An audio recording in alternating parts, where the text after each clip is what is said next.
मैं कोई स्पीच नहीं देने वाला हूं, मैं बहुत जूनियर हूं, बहुत ही सीनियर लोग बैठे हैं, लेकिन इतना मैं कहूंगा कि लोकतंत्र खतरे में है, देश का लोकतंत्र खतरे में है। इनको ये लगता है कि ऐसे हम चला लेंगे, डंडे से चला लेंगे। ये देश किसी के बाप की जागीर नहीं है, ये 140 करोड़ लोगों का देश है। ये आजादी हमें शहीद आजम भगत सिंह, राजगुरु सुखदेव, मदन लाल ढींगरा, करतार सिंह सराबा, चंद्रशेखर आजाद जैसे हजारों योद्धाओं ने अपनी जवानी में गले में फांसी के रस्से लटका के ये आजादी हमें दी है। ये इनके किसी बाप दादे की जागीर नहीं है। क्या समझते हैं ये? इसको भी अंदर कर दो, इसको भी अंदर कर दो। जो अस्पताल बनाता उसको अंदर कर दो, जो स्कूल बनाता उसको अंदर कर दो, कांग्रेस पार्टी के खाते फ्रीज कर दो, किसी के नेता फ्रीज कर दो। ऐसे जीत लोगे? हम वो पत्ते नहीं हैं, हम वो पत्ते नहीं हैं जो शाख से टूट कर गिर जाएंगे। आंधियों को कह दो अपनी औकात में रहें। समझते क्या है ये? अरविंद केजरीवाल को अंदर कर दो, हेमंत सोरेन को अंदर कर दो, इसके घर ईडी भेज दो, इसके घर इसकी एमपीशिप कैंसिल कर दो, इसका घर छीन लो।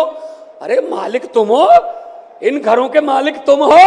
इन घरों की मालिक 140 करोड़ जनता है। कोई पता नहीं किस घर में लोगों ने किसको पहुंचाना है, ये गलत फहमी में है। हुकूमत वो करते हैं जिनका दिलों पर राज होता है। यूं कहने को तो मुर्गे के सर पे भी ताज होता है। आज सुनीता जी, आज कल्पना जी बैठे हैं, सोनिया जी बैठे हैं।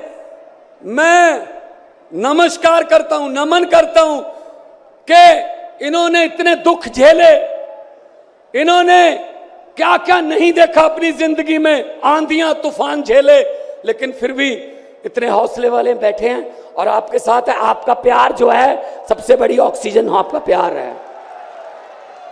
ये तालियां किसी को ऐसे नहीं मिलती। किसी को दिहाड़ी दे के मोदी मोदी करवाना बहुत इजी है। जब कोई दिल से बोलता है ना, वो बात असर रखती है। जब दिल से बोलता है, ये देश के टुकड़े टुकड़े करना चाहते हैं, जैसे राहुल जी कह रहे हैं। ये देश को नफरत की आंधी में लेके गए हुए हैं। ये सीएए लेके आए। मैं पार्लियामेंट में था, मैं एमपी था तब।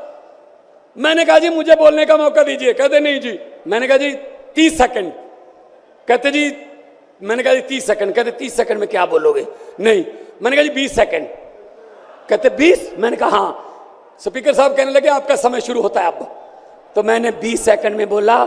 मैंने कहा लंबे सफर को मीलों में मत बांटिए, कौम को कबीलों में मत बांटिए। एक बहता दरिया है मेरा भारत देश, इसको नदियों और झीलों में मत बांटिए। अरविंद केजरीवाल को तो गिरफ्तार कर लोगे, लेकिन उसकी सोच को कैसे गिरफ्तार करोगे? जो लाखों अरविंद केजरीवाल देश में पैदा हो चुके हैं, उनको किस जेल में कैद करोगे? अरविंद केजरीवाल एक व्यक्ति नहीं है, अरविंद केजरीवाल एक सोच का नाम है। इंडिया गठजोड़ इकट्ठे हैं, सब इकट्ठे हैं। आज सभी के, मेरे ख्याल में कईयों के तो कैमरे भी कांपने लग गए होंगे, ये इकट्ठे कैसे बैठ गए? ये चाहते नहीं हम इकट्ठे बैठे, कभी ये इधर से कभी इधर से, कोई अफवाह। लेकिन मैं ये कहना चाहता हूं सबको कि आओ इकट्ठे हो जाएं और इन भ्रष्टाचारियों को कह दो, भगवंत मान ने बोला था, इन भ्रष्टाचारियों को कह दो कि जितने मर्जी इकट्ठे कर लो पैसे, हीरे, मोती, मगर ख्याल इतना रहे कफन पे जेब नहीं होती। कोई पैसा साथ नहीं जाएगा। लूट लो देश को, कितना लूटना है। गरीबों की बद्दुआएं ना लो, गरीबों की बद्दुआएं ना लो। हर बात पे झूठ चल रहा है, हर बात पे जुमला चल रहा है, झूठ पे झूठ, जुमले पे जुमला।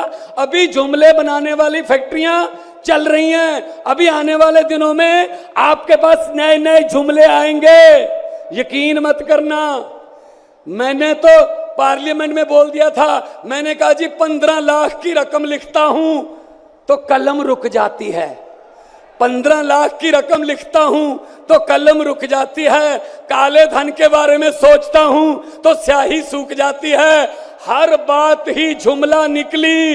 मोदी जी अब तो ये भी शक है क्या चाय बनानी आती है?